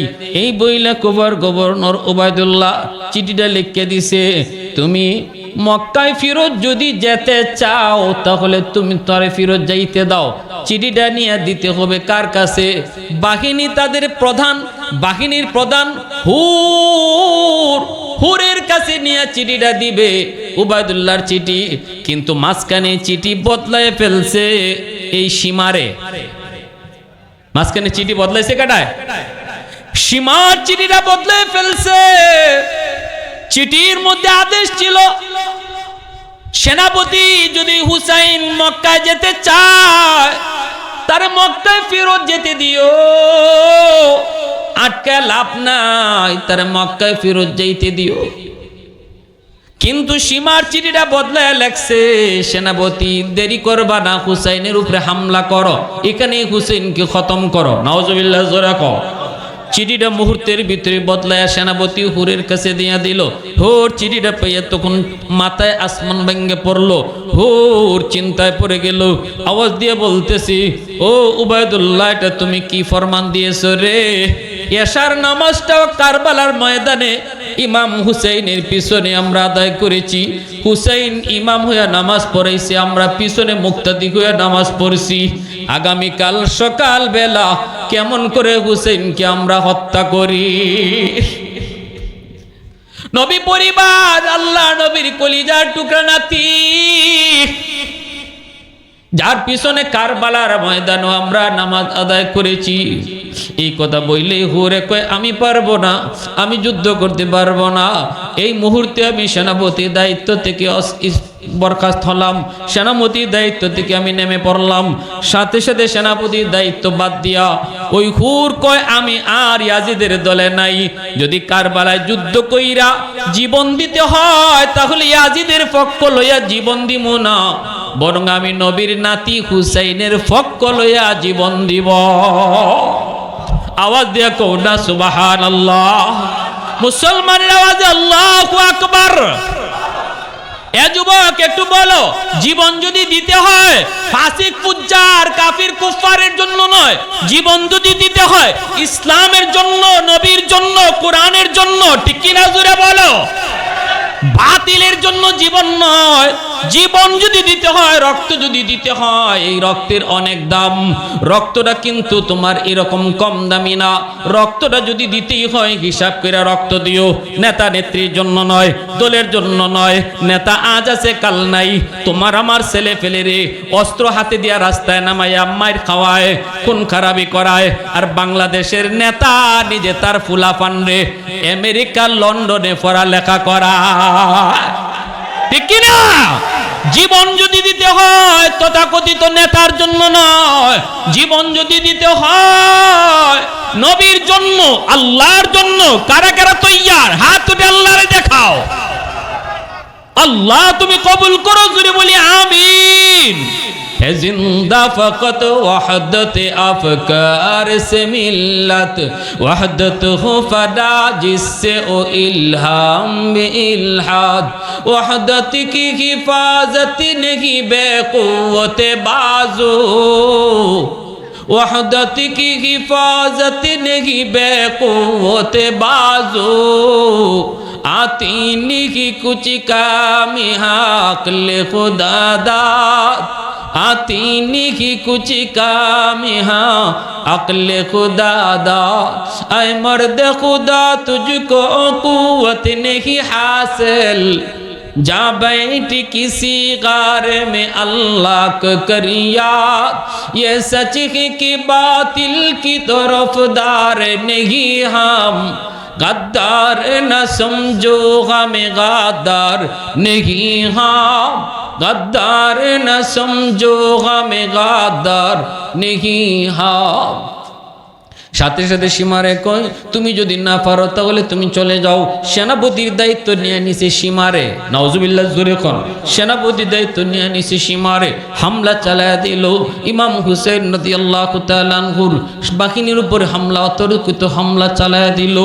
মাত্র ৭২ জন সঙ্গী সাথে নিয়ে অল্প সময় শুধু যুদ্ধ তারা করল। অল্পক্ষণের ভিতরে হযরত ইমাম হুসেন রাদিয়াল্লাহু তাআলা আনহু একটা চিৎকার দিয়া শুধু বলছিলেন তোরা কার উপরে হামলা করে চোরে? এশারের নামাজটা না তোমরা আমার পিছনে পড়ছো, আমি তো কুফায় নিজে নিজে আসি নাই, তোমরাই তো আমাকে দাওয়াত দিয়ে আনছো, ৩৫০ চিঠি দিছো, আমি তোমাদের চিঠির দাওয়াত পাইয়া এসেছি, নিজে নিজে আসি নাই, এখন কেন তোমরা আমাকে মারতে চাও? তোমরা কি জানো আমি হুসাইনের রক্ত, আমার নবীর রক্ত, যেই নবীরে তোমরা নবী মানো ওই নবীর রক্ত হলো আমি হুসাইনের রক্ত। একটু কি তোমাদের ভয় হয় না? একটু কি মায়া লাগে না? দুশমন হামলা করলো, ৭২ জন সৈন্য, ওনার সঙ্গী সাথী চোখের সামনে কে কে সব শহীদ হয়ে গেল। ইমাম হুসেন রাদিয়াল্লাহু তাআলা আনহু তিনি এইবার আর দেরি করলেন না, এবার তিনি যুদ্ধের সাজে সজ্জিত হইয়া চোখের সামনে একে একে সাথীরা যখন শহীদ হয়ে যাইতেছে, ইমাম হুসেন তিনি আল্লাহ পাকের নাম লইয়া, ও মালিক তুমি তো দেখছো আমি যুদ্ধ করার জন্য বের হই নাই, বিন্দু পরিমাণ যুদ্ধ করা আমার নিয়ত ছিল না, আমি তো ফিরত যাইতে চেয়েছি তাও তারা আমার দিল না, আল্লাহ তুমি দেখো, আল্লাহ তুমি দেখছো, আল্লাহ তুমি দেখছো। ইমাম হুসেন রাদিয়াল্লাহু তাআলা আনহু তখন তার বোন জয়নবরে ডাক দিয়া কই, বোন রে, ও বোন, আমি গত রাইতে একটা স্বপ্ন দেখছি, এই স্বপ্নটা তোমাদের কাউকে বলি নাই। আজকের যে রাতটা, আজকের যে রাত, এই রাতটা হলো ৯ মুহররম। ৯ মুহররম কারবালার মাঠে তাবুতে ইমাম হুসাইন তিনি স্বপ্ন দেখছেন।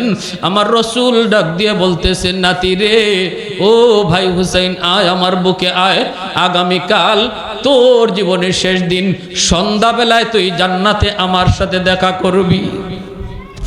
ইমাম হুসাইন বোনকে জড়ায় কই, বোন কানবি না, কানবি না, কারবালা আমার নানা এই কারবালার কুতে আমারে কইছে, মনে হয় আজকের দিনটি আমার শেষ দিন।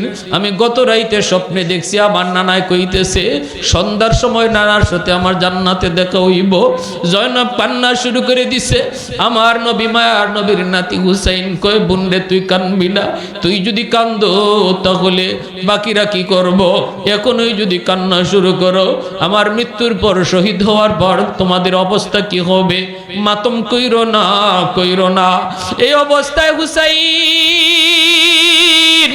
যুদ্ধের সাজে সজ্জিত হইয়া যেই মাত্র তাবু থেকে বের হইবেন, এমনি তিনি শুনতে পেলেন তাবুর ভিতরে ছোট একটা বাচ্চার কান্নার আওয়াজ। হুসাইন দৌড় দিয়া তাবুর ভিতরে ঢুইকা দেখেন তার দুধের শিশু আলী আসগর মার কুলে কাঁদতেছে। মায় কইতেছে, স্বামী গো, ও স্বামী দেখো তোমার আলী আসগরের মুখটা সাদা হয়ে গেছে, জিহ্বাটা বের হয়ে আছে পানির তৃষ্ণা, দেখো না আজকে 3 দিন আমি কিছুই দিতে পারি না, আমার বুকের দুধও শুকায় গেছে গো স্বামী, আমরা পানি না খাইয়া কোনো রকম টিকে আছি, কিন্তু আমার দুধের বাচ্চা আলী আসগর কেমন করে আমি তারে বুঝ দিব, জিব্বাটা তো বের হয়ে আসছে। ওগো স্বামী একটু দেখো না, আমার দুধের বাচ্চা আলী আসগরের জন্য একটু পানির ব্যবস্থা হয়নি। হুসাইন সাথে সাথে দুধের বাচ্চা আলী আসগরের কুলে নিয়া তাবু থেকে বের হইয়া দুশমনের দিকে এইভাবে হাতটা দিয়ে জাগায় কয়, এ কুফার মানুষেরা, এই যে একটু তাকায় দেখো, আমার দুধের বাচ্চা আলী আসগর দুশ্মনী আমার সাথে, আমার বাচ্চার সাথে না, আমার দুধের বাচ্চার সাথে তোমাদের কোনো দুশ্মনী না রে। আমার দুধের বাচ্চাটা পানির তৃষ্ণায় জিব্বাটা বের হয়ে আইছে, দেখো এই ফুরাতের পানি কত গরু খায়, ছাগলে খায়, শিয়ালে খায়, ফুরাতের পানি কত কুকুরে খায়, তোমরা দিবানি গো নবী পরিবারের একটা দুধের বাচ্চার জন্য এক ফোঁটা পানি, এই পানিটা তোমাদের কাছে ভিক্ষা চাই, আমার দুধের বাচ্চা আলী আসগরকে বাঁচানোর জন্য একটু ভিক্ষা চাই, পানি ভিক্ষা চাই। এই বইলা ইমাম হুসাইন আলী আসগরকে মাথায় লইয়া তিনি সামনের দিকে যাইতেছেন, মনে করছেন মনে হয় দুশ্মনে একটু মায়া লাগছে, কিন্তু না গো না, বিন্দু পরিমাণ মায়া সেদিন সীমারের দলের ছিল না। এমন ভাবে একটা তীর মারলো, এই তীরটা ছিল বিষ লাগানো তীর, এই তীরটা ঈশা হুসাইনের হাতের মধ্যে তার কলিজার টুকরা সন্তান আলী আসগর এই ছোট্ট দুধের বাচ্চার বুক দিয়া তীরটা ঢুকছে, ওই দিক দিয়া তীরটা বের হয়ে গেছে। বাবার হাতে ছেলের লাশ, ইমাম হুসাইনের হাতের মধ্যে দুধের বাচ্চাটা লাফাইতে লাফাইতে চলে গেল, দুনিয়া থেকে বিদায় নিল। পানি খাওয়া আর হুসাইনের বাচ্চার হলো না, আলী আসগরের দুধ পানি খাওয়ার হলো না, সাথে সাথে বাচ্চাটার লাশটা নিয়ে তাবুতে আবার ফিরে আসছে। মায় তো মনে করছে আমার আলী আসগর পানি খাইয়া মনে বাপে নিয়ে আইছে, কিন্তু দেখে আকাশে আইনে কয়, বিবি গো নেও তোমার আলী আসগরে নেও, দুনিয়ার পানি না জান্নাতের পানি পান করে ফেলছে, জান্নাতের পানি পানি পানি পান করে ফেলছে, আর তোমাকে পানির জন্য যা সাতাবে না, কষ্ট দিবে না, নেও বাচ্চা নেও। এই বইলে ইমাম হুসাইন রাদিয়াল্লাহু তাআলা আনহু তিনি এইবার অত্যন্ত ক্ষিপ্র হইয়া যুদ্ধ চালাইতে চালাইতে অনেকগুলি দুশমনরে খতম কইরা ঘোড়ার পিঠে সওয়ার হইয়া একদম ফুরাত নদীতে যায় ঘোড়া নিয়ে নামছেন। নামিয়া পানিটা এইভাবে হাতে নিছেন, পানিটা খাইবেন। যেই মাত্র ইমাম হুসাইন পানিটা কাছে নিছেন, তখন ইশায়া দেখেন এই পানির মধ্যে ছোট কলিজার টুকরা সন্তান আলী আসগরের ছবি ভাসিয়ে উঠছে। হুসাইন কান্দে আর কই, মালিক আমার আলী আসগর যেই পানি পান করতে পারে নাই, আমার সাথীরা যেই পানি পান করতে পারি নাই, এই পানি আমার গলা দিয়া যাবে না। হুসাইন পানিটা পান করতে পারলেন না। বাইরে বন্ধুরা পানিটা হাত থেকে ফালাই দিলেন। মুহূর্তের ভিতরে বৃষ্টির মতো তীর আসা শুরু হইল। ইমাম হুসাইন তিনি সাথে সাথে নামাজে দাঁড়ায় গেলেন, ফুরাতের পরে নামাজে দাঁড়ায় গেলেন। দুশ্মন ওনার চতুর্দিক দিয়ে ঘেরাও করে ফেলল, তীর আর বললম শরীরের মধ্যে পড়তেছে। হুসাইন শুধু ডাক দিয়া কই, একটু হিসাব হবে, তোদের সাথে আমার হিসাব হবে কিয়ামতের ময়দানে আমার নানা জানের সামনে। সাজদায় যাবেন, সীমার কয় হুসাইনের মাথাটা কেডায় কাটবা? একজন সেনায় কয় সম্ভব না, আমাদের পক্ষে সম্ভব না। সীমারে কয় মাথাটা কাটটা আমাদের সেনাপতি ইয়াজিদের কাছে নিয়ে দেওয়া লাগবে। কেউ সাহস করে না। সীমার কয় কামটা আমি করবো। ইমাম হুসেন যখন নামাজের সেজদায় গেছেন, তখন সীমার ইমাম হুসেনের কল্লাটা আলোক করে ফেলছে। নাউজুবিল্লাহ। এই কল্লাটা আলোক কইরা কল্লাটা লইয়া সে চলে যাইতেছে উবাইদুল্লাহ বিন জিয়াদের কাছে। বাইরা বন্ধুরা, ওরে যুবক, ইমাম হুসেন রাদিয়াল্লাহু তাআলা আনহুর কল্লা নিয়ে গেল উবাইদুল্লাহর কাছে। উবাইদুল্লাহ কল্লা পাঠাইল ইয়াজিদের কাছে। ইয়াজিদ কল্লা দেখলো, কল্লা দেইকা সে বলছিল আমি তো হত্যা করতে বলি নাই, হত্যা তোমরা কেন করছো? এই কথাটা সঠিক, কিন্তু এই এতটুকু বলার দ্বারা ইয়াজিদ কখনো নিরপরাধ হয় না। কারণ ইমাম হুসাইন এবং তার পরিবারকে যারা হত্যা করলো এদের বিচার কেন ইয়াজিদে করলো না? যদি বিচার করত তাহলে ইয়াজিদকে আমরা নির্দোষ বলতাম। যেহেতু বিচার করে নাই, খুনি বুক ফুলা হাঁটছে, তাহলে বোঝা গেল ভিতরে ভিতরে খুন করার নির্দেশটা ইয়াজিদের ছিল। ঠিক কি না? এই কথাটা ঠিক। ইয়াজিদ আদেশ করে নাই ইমাম হুসাইনের কল্লা কাটার, এটা ঠিক। ইয়াজিদ আদেশ দেয় না যে কল্লা কাটতে লিও। ইয়াজিদ বলছিল কুফায় ঢুকতে দিও না। কল্লাটা কাটছে সীমারে, নিজের মন থেকে কয় এটা করলে মনে হয় আমি পুরস্কার পাইব। পুরস্কার দিছে না ইয়াজিদে, কিন্তু সীমারকে সাথে সাথে বন্দী কইরা এই হত্যার দায়ে সীমারকে কেন ফাঁসি দিল না? যদি দিত তাহলে প্রমাণ হতো ইয়াজিদ হত্যার সাথে জড়িত না। যেহেতু সে অপরাধী আর খুনিদেরকে বিচার করে নাই, এতে করে বোঝা গেল এই হত্যার সঙ্গে ইয়াজিদ সরাসরি জড়িত। কখনো তার নিরপরাধ বলা যাবে? ইয়ারে হাজিরিন, বেশি দিন টিকে না ইয়াজিদের শাসন। ইমাম হুসাইন রাদিয়াল্লাহু তাআলা এই মাথা কাটার পর সাথে সাথে পুরা আরব দুনিয়ায় বিদ্রোহ শুরু হয়ে গেল। ইয়াজিদ মক্কা মদিনায় অসংখ্য মানুষ হত্যা করলো, বিদ্রোহ দমন করতে যায় অসংখ্য মানুষ হত্যা করলো। এই ইয়াজিদ মরব, অসুস্থ হয়ে গেছে, কিছুদিন পরে অসুস্থ হয়ে গেছে। মরার আগে কইছিল আমার তার ছেলে, এর নাম হচ্ছে মুআবিয়া, ইয়াজিদ ইবনে মুআবিয়া। ইয়াজিদের বাবার নামও মুআবিয়া, ইয়াজিদের ছেলের নামও মুআবিয়া। মুআবিয়ার কইছিল বাবা আমার মরার পরে তুই সিংহাসনে বসবে। মুআবিয়া কয় বাবা যে সিংহাসনে এত রক্ত লাগছে, যে সিংহাসনের উপরে এত অভিশাপ, এটা আমি বইতাম না, আব্বা আপনারটা আপনি লইয়া বল। বাপে তখন দেখছে কি রে আমার ছেলে এমন কথা কেন কয়, আমি যে জাত ইজাত হইল না কেন, ফুলাদি দেখা যায় ভালো। তখনই খোঁজ নিয়ে দেখে যে শিক্ষকের কাছে পড়ালেখা করে উস্তাদ, এই উস্তাদ অত্যন্ত নেককার একজন আল্লাহওয়ালা, সাথে সাথে ওই উস্তাদরে আন্যা ইয়াজিদে হত্যা করছে। তাহলে বুঝেন হে কত বড় ভালো মানুষ, ঠিক কিনা? যখন উস্তাদরে আন্যা হত্যা করছে, এরপরে এই ছেলে বসলো না, তখন ওই মারওয়ানকে বলল, মারওয়ান তার সেনাপতি, ইয়াজিদে মারওয়ানরে কইছে যে আমার ছেলে তো সিংহাসনে বসবে না, আমার মরার পরে তুমি বইসো, আর আমার যে ছোট বাচ্চাটা আছে এই ছোট বাচ্চাটা একটু বুঝদার হইলে তুমি তার ক্ষমতাটা দিয়ে দিও। মারওয়ান কয় ঠিক আছে, অসুবিধা নাই। ইয়াজিদ মরে গেছি গা, ইয়াজিদ মরার পরে মারওয়ান ক্ষমতায় বইছে। ক্ষমতায় বইয়া দেওয়ার কথা ইয়াজিদের ফুলারে ক্ষমতা, ঠিক না? মাতেন না কেন, ঠিক কিনা? কিন্তু ওই মারওয়ান ইয়াজিদের বউরে বিয়ে করছে। ইয়াজিদ মরার পরে ইয়াজিদের বউ ছিল সুন্দরী, এই মারওয়ান ইয়াজিদের বউরে বিয়ে করছে, বউরে বিয়ে করে তার ঘরে আনছে। এই বউয়ে সে গোপনে গোপনে দেখলো মারওয়ান কাগজে লিখে রাখতেছে যে তার মরার পরে ওই ইয়াজিদের ফুলারে ক্ষমতা না, বরং তার ফুলা আব্দুল মালিক তারে ক্ষমতায় বসাইব, এটা কাগজে কলমে লিখকে যাইতেছে। এই কথাটা, এই লেখাটা বউয়ে দেখছে। বউ তো এটা আসলে তার বউ না, বউ তো এটা ইয়াজিদের বউ, ইয়াজিদ মরার পরে সে বিয়ে করছে, ঠিক না? নি তাহলে এই বউ এটা মানবে কি কইরা যে আমার ছেলে রাজত্ব পাওয়ার কথা, কিন্তু সে তো তার ফুলারে রাজত্ব দিয়া যাইতেছে। রাতের অন্ধকারে বউ বালিশ চাপা দিয়া এই মারওয়ানকে হত্যা করছে, বালিশ চাপা দিয়ে হত্যা করার পরে মারওয়ান মরার পরে ওই লিখা অনুযায়ী তার ছেলে আব্দুল মালিক ক্ষমতায় বইছে। এই আব্দুল মালিক ক্ষমতায় বইয়া ইয়াজিদের গোষ্ঠী একজনও রাখছে না, বাচ্চা কাচ্চা সহ সব ধ্বংস করছে। মারওয়ানের ছেলে আব্দুল মালিক ক্ষমতায় বইছে। ওই আব্দুল মালিক ছিল অত্যন্ত জালিম এবং কঠিন থেকে কঠিন জালিম। মদিনার এই শাসন মদিনার উপরে এমন চড়াও হয়েছে, হাজ্জাজ বিন ইউসুফরে আনছে এই আব্দুল মালিকে, আন্নে কইছে মদিনায় আব্দুল্লাহ ইবনে জুবাইর রাদিয়াল্লাহু তাআলা তখন গভর্নর, মদিনার মানুষ ওনারে গভর্নর মানছে, কয় আব্দুল্লাহর বিরুদ্ধে জিহাদ করো।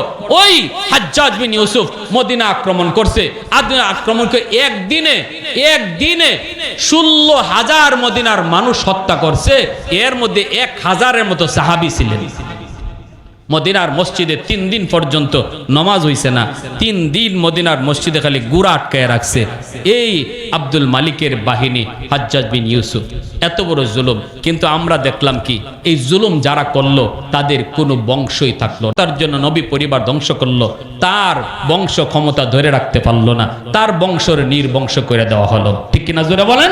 তাহলে বোঝা গেল জুলুম চিরকাল টিকে, আওয়াজ দিয়া বলেন টিকে না। ইমাম হুসাইন তিনি সত্যের পক্ষে ছিলেন, সত্যের বিজয় হয়েছে যদিও আমরা দেখি, কিন্তু না, ইতিহাসের পাতায় হুসাইনের বিজয়। আজকে ইয়াজিদ নাম মুসলমানের বাচ্চায় রাখবো দূরের কথা, হিন্দু ফুলাবানের নামও ইয়াজিদ পাওয়া যায় না। আবার ওই যে সীমার নাম কেউ পাইছেননি আপনারা? সীমার নাম রাখতে কেউ দেখছেন না? কিন্তু ইমাম হুসাইন, এই হুসাইন শব্দটা প্রত্যেকের নামে শেষে লাগায়, ঠিক না? হুসাইন নামে শেষে লাগায়। তাহলে হুসাইন দেখতে যদিও কারবালায় শহীদ হয়েছে, মূলত বিজয় তার হয়েছে।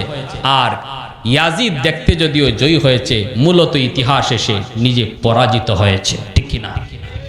আল্লাহ আমাদের সবাইকে সত্যের পক্ষে থাকার তৌফিক আল্লাহ দান করুন। সবাই বলেন আমিন। ওয়া আখির দাওয়ানা আনিল হামদুলিল্লাহি রাব্বিল আলামিন। আল্লাহুম্মা সাল্লি আলা মুহাম্মাদ।